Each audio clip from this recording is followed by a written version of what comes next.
நாசரேத்து கிராமத்தில் ஒரு சிறிய வீடு. அமைதியும் எளிமையும் நிறைந்த ஒரு வாழ்க்கை.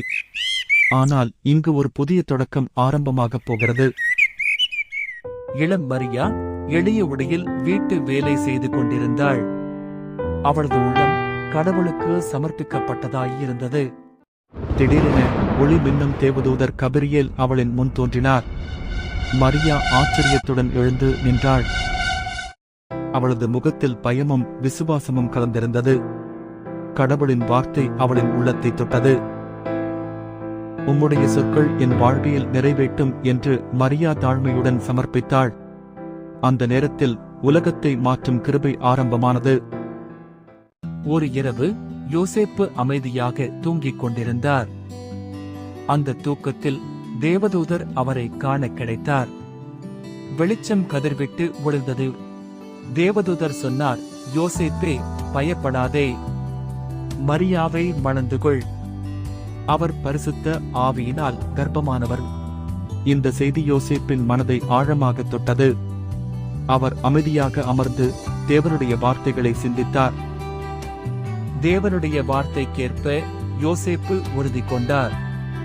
மரியாவை தன் வீட்டுக்குள் அழைத்துச் சென்றார். நாசரேத்தில் வாழ்ந்த இருவரும் தேவனுடைய திருப்பணிக்கென பெத்லகேமுக்கு பயணிக்க தயாரானார்கள். மரியம் கழுதையின் மேல் அமர்ந்திருந்தாள். யோசேப்பு அருகில் நடந்து கொண்டு வந்தார். ஒரு மரத்தின் கீழ் இருவரும் சிறிது நேரம் ஓய்வெடுத்தார்கள். சூரியன் மறையும் நேரத்தில் அவர்கள் இன்னும் பயணித்துக் கொண்டிருந்தார்கள். நீண்ட பயணத்தின் பின் பெத்லகேமின் எல்லையை வந்தடைந்தனர். சோர்வும் நம்பிக்கையும் மனத்தில் கலந்து இருந்தது. அதிகாலை நேரத்தில் யோசேப்பும் மரியாளும் கழுதையுடன் பெத்லகேமுக்கு பயணித்தார்கள். மரியாள் அமைதியாக கழுதையில் அமர்ந்திருந்தாள். அவர்கள் வீடு வீடாக தங்குமிடம் கேட்டு அலைந்தனர். ஒவ்வொரு கதவிலும் நிராகரிப்பே எதிர்பட்டது. தங்குமிடம் எதிலும் இடமில்லை. மரியாள் மிகவும் சோர்ந்தாள். களைப்பும் வேதனையும் அவளை கடந்து சென்றன. பொதுமக்கள் தங்கும் இடத்திற்கு பின்புறம் ஒரு பசுமாட்டுத் தோட்டம்.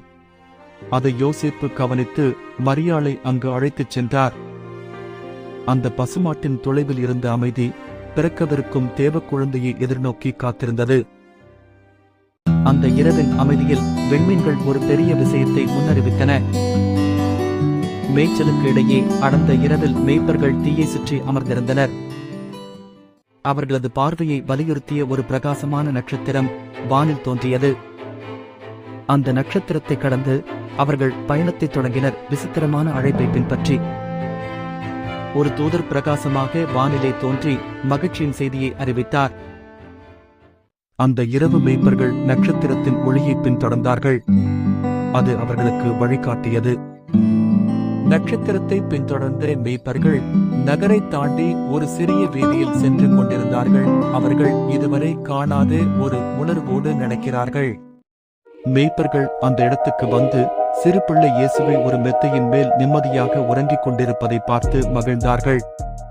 மரியாள் மற்றும் யோசேப்பு அவர்களின் கைகளில் இயேசுவை பிடித்து சந்தோஷத்துடன் பார்த்தனர்.